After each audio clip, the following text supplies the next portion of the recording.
औज़ुबिल्लाहिमिनश्शैतानिर्रजीम बिस्मिल्लाहिर्रहमानिर्रहीम। अस्सलाम वालेकुम प्यारे दोस्तों, ये किस्सा है कुरान करीम का। मक्का के सरदारों ने कहा है मोहम्मद सल्लल्लाहु अलैहि वसल्लम का वो अल्लाह जिसे किसी ने ना देखा, जो हमारे खुदाओं के सामने खड़े होने की जुर्रत कर सके। किस्सा है नबी पाक सल्लल्लाहु अलैहि वसल्लम के परदादा हाशिम का।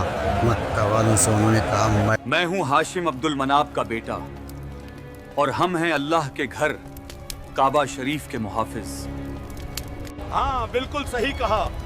हम अल्लाह के घर के रखवाले हैं और किसी में ये हिम्मत नहीं कि हमारे काफिले को रोक सके। यह है सूरह कुरैश का पैगाम। मदरसों में अक्सर हाफिज साहब सूरह कुरैश बच्चों को जल्दी याद करा देते हैं, मगर हकीकत में बहुत कम लोग ये बताते हैं कि असल में ये सूरह तो नाजिल हुई और इसमें अल्लाह ताला हमें क्या सबक देना चाहता है। कुरैश अपने माल दौलत पर बड़ा घमंड करते थे, मगर अल्लाह ताला ने उन्हें याद दिलाया कि ये सब कुछ उसी का दिया हुआ है। तो से कुरैश की खुदगर्जी को अल्लाह ने कुरान में हमेशा के लिए मिसाल बना दिया। मक्का से ये पैगाम आया, अल्लाह ने कुरैश की गफलत और नाशुक्री को इंसानियत के लिए एक सबक बना दिया। और सबसे अहम सवाल, आज के 1400 साल पहले नाजिल हुई ये सूरह आज अपनी ज़िंदगी में क्या पैगाम रखती है, इसी हकीकत को हम इस वीडियो में समझेंगे। उलमा कहते हैं कि सूरह कुरैश उस वक्त नाजिल हुई जब कुरैश के सरदार अपने माल दौलत और शोहरत का घमंड दिखाकर रसूल अकरम सल्लल्लाहु अलैहि वसल्लम की मुखालिफत करने लगे।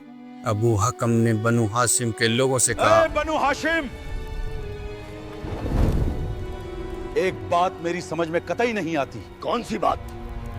मुझे ये समझ नहीं आता कि अगर अल्लाह को वाकई किसी को नबी बनाना होता तो कुरैश के किसी अमीर और रसूखदार शख्स को क्यों नहीं चुना? पूरे मक्का में अल्लाह को यही मुफलिस शख्स मिला। मिला।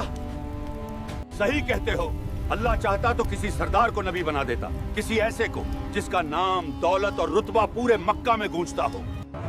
मगर जब उनका घमंड और तकब्बुर हद से आगे बढ़ गया तो अल्लाह रब्बुल इज्जत ने उनकी औकात और हकीकत याद दिलाने के लिए सूरह कुरैश नाजिल फरमाई। परेशान होकर कहने लगे, मोहम्मद हमें हर जगह लाजवाब कर रहे हैं और अब वो हमारे खिलाफ एक नई शायरी भी लाए हैं। कहते हैं कि हम नाशुक्रे हैं। ठीक कहते हैं, लेकिन उनमें से बोला, सोचो जरा, ये मत भूलो कि हम लोग आम लोग नहीं बल्कि कुरैश के सरदार हैं। क्या तुम भूल गए हो वो दौर जब मक्का भूख और तंगी से तड़प रहा था?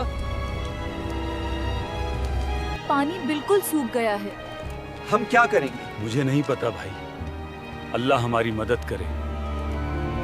ये हकीकत दरअसल मोहम्मद सल्लल्लाहु अलैहि वसल्लम के परदादा हाशिम के ज़माने की है। उस वक्त मक्का तंगहाली और भूख का शिकार था। आबादी कम थी मगर लोग पाकों से मरने लगे थे।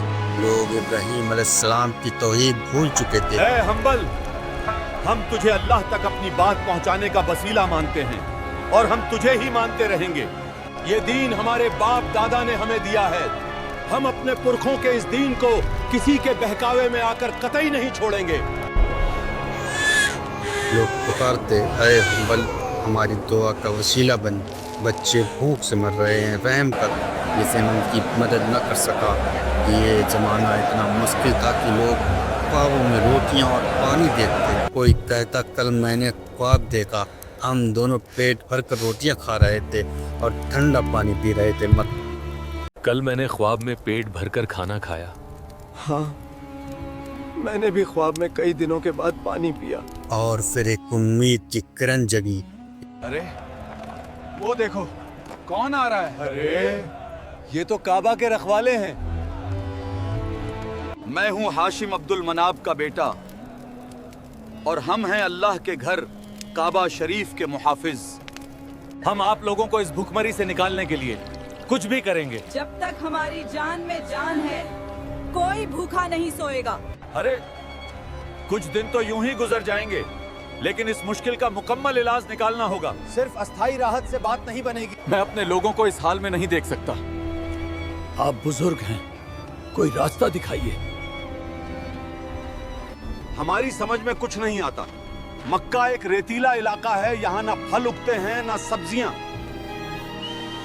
ना सोने की खाने, ना हीरे जवाहरात, चारों तरफ बस रेत ही रेत है। भूखे प्यासे लोग, हम आखिर करें भी तो क्या करें? हमारी समझ में कुछ नहीं आ रहा। आसिम की रातें बेचैनी में कटती, दिलो दिमाग में एक ही सवाल, आखिर मेरी कौम को इस हाल से कैसे निकाला जाए। और फिर एक दिन उनके दिल में एक रोशनी उतरी, एक ख्याल आया, मक्का वालों की सबसे बड़ी ताकत, अल्लाह का घर काबा शरीफ, यही हमारी पहचान है, यही हमारी इज्जत है और यही हमारी हिफाजत करेगा। यही हमारी पहचान है, यही हमारी इज्जत है और यही हमारी हिफाजत करेगा। तो क्यों न किसी के नाम को लेकर तिजारत शुरू की जाए। ऐ कबीले वालों, हम कारोबार करेंगे, सर्दियों में यमन का सफर करेंगे और गर्मियों में सीरिया का। ऐसा तो आज तक किसी ने सोचा ही नहीं। ये तो मौत को दावत देने जैसा है। डाकू हमारा माल लूट लेंगे, हमें कत्ल कर देंगे। ये पागलपन है। मगर हासिम मुस्कुराए और सबको समझाया, परेशान मत हो, हम बैतुल्लाह अल्लाह के घर के मुहाफिज हैं। परेशान मत हो, हम बैतुल्लाह के घरदार के मुहाफिज हैं। हमारी हिफाजत खुद अल्लाह करता है, कोई हम पर हाथ नहीं डाल सकता। हाँ, ये सही कहते हैं, हम कुरैश हैं, कोई हम पर हाथ नहीं डाल सकता। असल में उस जमाने में काबा के अंदर 360 बुत रख दिए गए थे। हर कबीले का अपना अपना बुत था और साल में एक बार हर कबीला अपने बुत की पूजा करने मक्का जरूर आता। लोग कहते इस बार देखना, लात हमारे तोहफों से खुश हो जाएंगे। खास तोहफा लाया हूँ उनके लिए।